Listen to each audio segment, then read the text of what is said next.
How's it going there, my fellow Fab Lore followers? So, we are at our fourth box of Uprising here.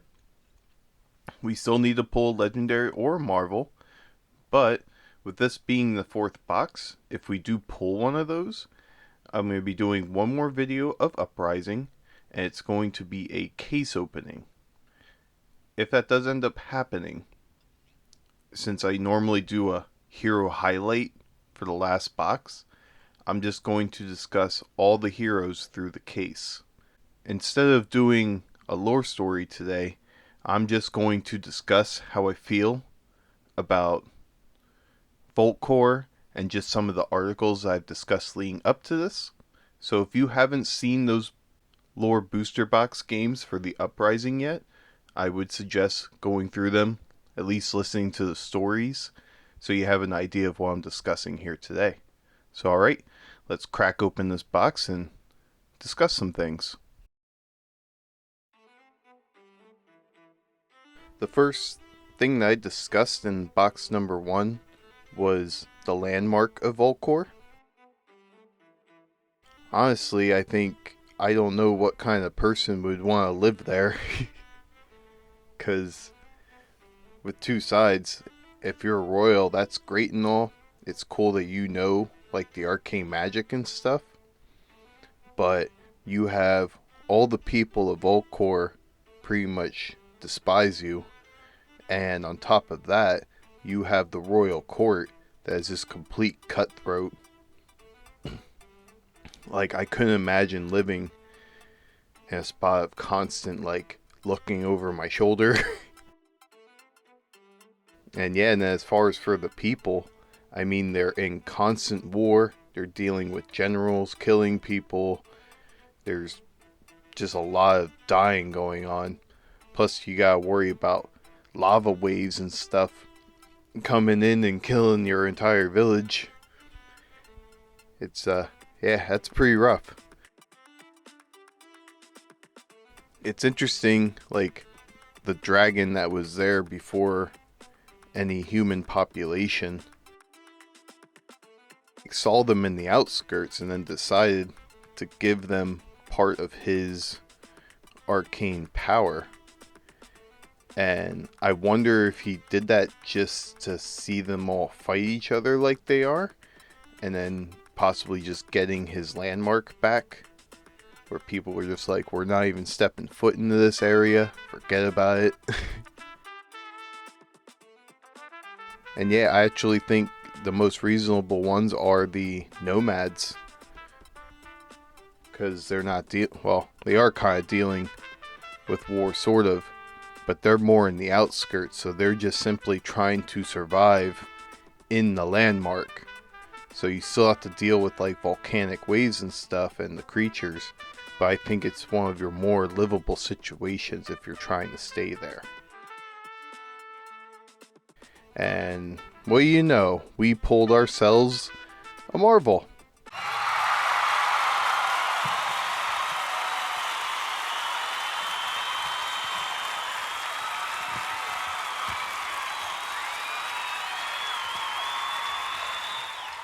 So yeah, with that said, we will be doing a case next week.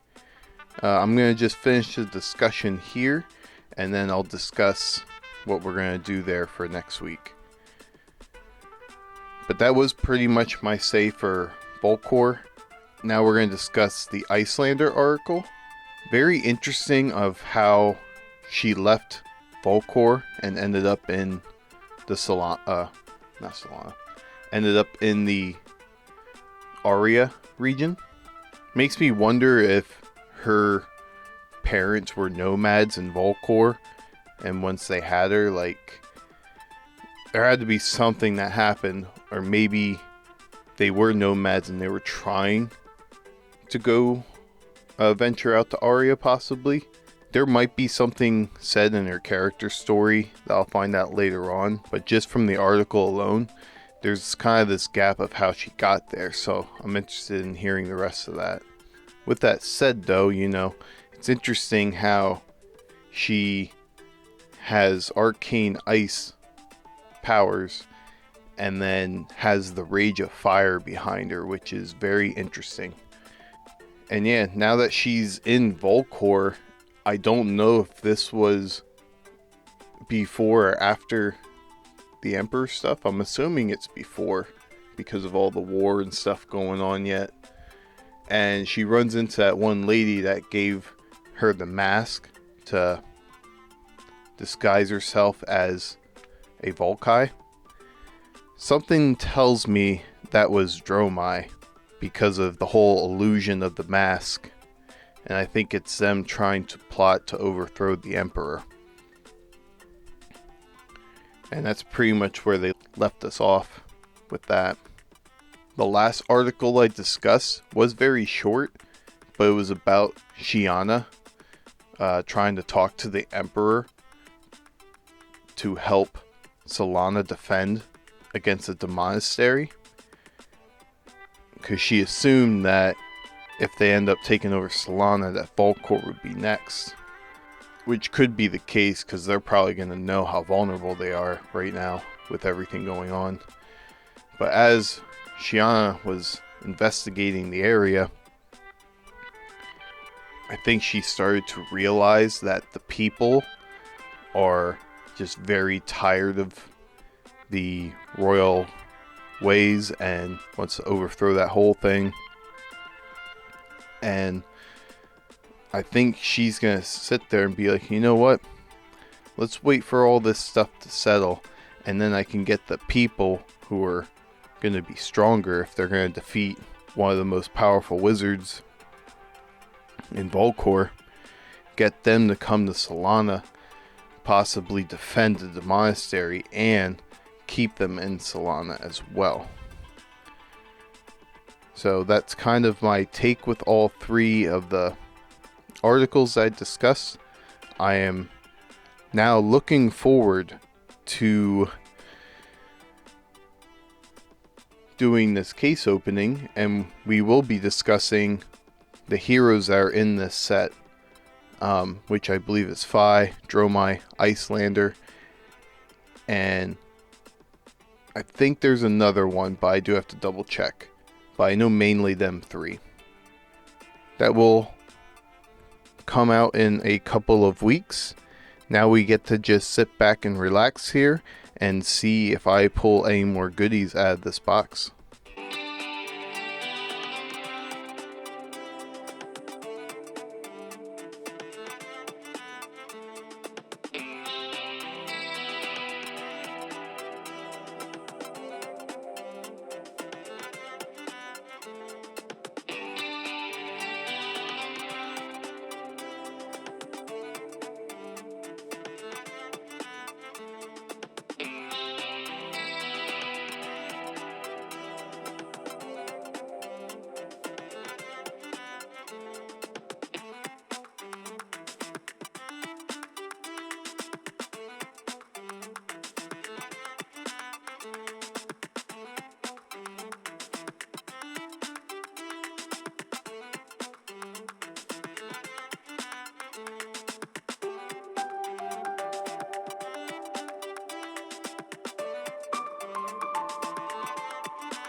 Just pulled my first fable.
Alright, so that ends the box opening here. Pretty good turnout. I mean, we pulled a pretty Marvel, and I got my first Fable, which I'm pretty psyched about. And on top of it, we get to open a case. And that will come out in the next couple of weeks. And I hope you all enjoyed this box. And I will see you all for the case, hopefully. Take care, everyone.